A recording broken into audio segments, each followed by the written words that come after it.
नमस्कार। शून्य बोधिसत्व पे आपका स्वागत है। मैं फिर उपस्थित हूँ लेके एक प्रश्न। ये प्रश्न मुझसे पूछा है रोहतक से। उन्होंने कहा है कि हम सही गुरु की पहचान कैसे करें, हमें कैसे पता चले कि ये गुरु सही है या नहीं है। तो मैं इसी का उत्तर देने का आज प्रयास करूँगी।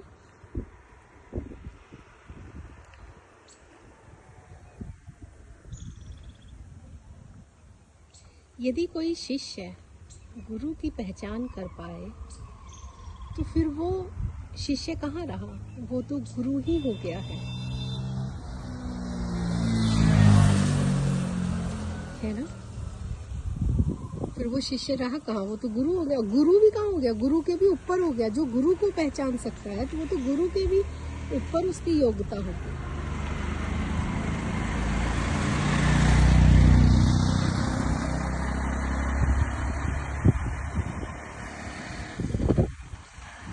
तो फिर हमें क्या करना चाहिए। ये विचार तो सबके मन में आता है कि सही गुरु ना मिले, कोई ढोंगी मिल जाए, कोई पाखंडी मिल जाए, कुछ लालची गुरु मिल जाए, शोषण करने वाला, फिर कैसे करें। तो देखो, इसे अच्छे से समझना, ये बहुत काम की चीज़ है और सभी लोगों को ये काम आने वाली चीज़ है कि हमें इस पे ध्यान नहीं देना है कि गुरु कैसे हैं, कौन है, पाखंडी है, नहीं है, या शोषण तो नहीं कर लेंगे, या उन्हें कोई लोभ लालच तो नहीं है। हम यदि इस विषय पे जाएंगे ना तो हम सही गुरु तक पहुंच ही नहीं सकते कभी भी। क्यों? क्योंकि हमारी वो योग्यता ही नहीं है कि हम किसी गुरु को पहचान सके, उन्हें जज कर सके। और यदि हम किसी गुरु को जज कर सकते हैं तो फिर इसका मतलब हम गुरु से भी ऊपर हम हैं, है ना। कोई गुरु के बारे में वही बता सकता है जो गुरुओं का भी गुरु हो, वही बता सकता है। तो फिर क्या किया जाए, हमें क्या करना है, हमें अपने ऊपर ध्यान देना है, हमें अपने पर कार्य करना है। हम हमेशा सदैव ध्यान रखें, हमें सत्य की राह पे चलना है और सत्य की राह पे जो सबसे पहले गुरु मिल जाए, जो सबसे पहले शुरुआती मिल जाए, वहीं से ही शुरू कर दीजिए। क्योंकि एक नियम है गुरु क्षेत्र का कि जब वो सामने वाले शिष्य को तत्पर देखते हैं, जिज्ञासा से भरा हुआ देखते हैं, तो वो किसी ना किसी माध्यम से ज्ञान को शिष्य तक पहुंचा देते हैं। मेरे कहने का मतलब है, आपका शिष्य बनना अति महत्वपूर्ण है, इसकी बजाय कि गुरु को ढूंढना। जिस दिन आप शिष्य बन जाओगे उस दिन गुरु स्वयं ही आपके समक्ष आ जाएंगे। अब एक चीज और समझ लीजिए कि गुरु मतलब कोई व्यक्ति नहीं।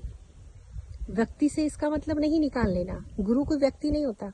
गुरु किताब कॉपी भी हो सकते हैं, कहानी हो सकती है, गुरु कविता हो सकते हैं, गुरु किसी का वचन हो सकते हैं, गुरु व्यक्ति भी हो सकते हैं, गुरु देह में भी हो सकते हैं, गुरु बिना देह के भी हो सकते हैं। कहने का अर्थ ये है कि जब शिष्य तैयार हो जाता है तो पूरे ब्रह्मांड में उसे जहाँ भी रास्ता दिखाई देता है वो उसको गुरु का माध्यम बनाकर आप तक ज्ञान को पहुंचा दिया जाता है। तो यहाँ पे गुरु कैसा हो ये ढूंढने से बेटर है हम ये बने कि हम शिष्य कैसे हैं। क्या हम वास्तव में सीरियस हैं अपने लक्ष्य को लेके, सत्य की खोज में, हमारे अंदर जिज्ञासा है, प्यास है, मुमुक्षा है। तो फिर वो उसकी हेडक हो जाती है, गुरु क्षेत्र की हेडक हो जाती है कि वो आप तक ज्ञान को कैसे पहुंचाएंगे। फिर ये आपकी हेडक नहीं है। यहाँ तक कि ये मैं कह रही हूँ कि अगर कोई बिल्कुल बेकार गुरु भी हुआ ना, बिल्कुल बेकार, वो उसको भी माध्यम बनाकर आप तक आपके काम की चीज पहुंचा देंगे। वो कितना भी गुरु बेकार क्यों ना हो, उसकी वाणी में कई बार गुरु तत्व प्रकट हो जाएगा, उसके कर्मों से कई बार। कहने का मेरा बस इतना सही अर्थ है कि गुरु की खोज को बंद करो, प्यास अपने अंदर लेके आओ, सत्य को पाने की मुमुक्षा लेके आइए अपने अंदर, और फिर वही सत्य किसी व्यक्ति को, किसी किताब को, किसी कहानी को, किसी प्रवचन को, किसी व्यक्ति को माध्यम बनाकर आप तक वो ज्ञान को पहुंचा देंगे और आपका मार्गदर्शन करते रहेंगे। तो आज से ही इस खोज को बंद करिए कि मैं गुरु कहाँ से ढूंढूं, अच्छा गुरु कौन, जिसका चरित्र श्रेष्ठ हो, जिसका ये अपने आप पे ध्यान दीजिए और शुरू हो जाइए। जो भी सबसे नज़दीकी, जो भी सबसे सहज आपके पास उपलब्ध है गुरु, वहाँ से शुरू कर दीजिए। फिर बाकी के आगे के रास्ते अपने आप निकलते चले जाते हैं। इसी के साथ ही मैं अपने शब्दों को विराम देती हूँ। धन्यवाद।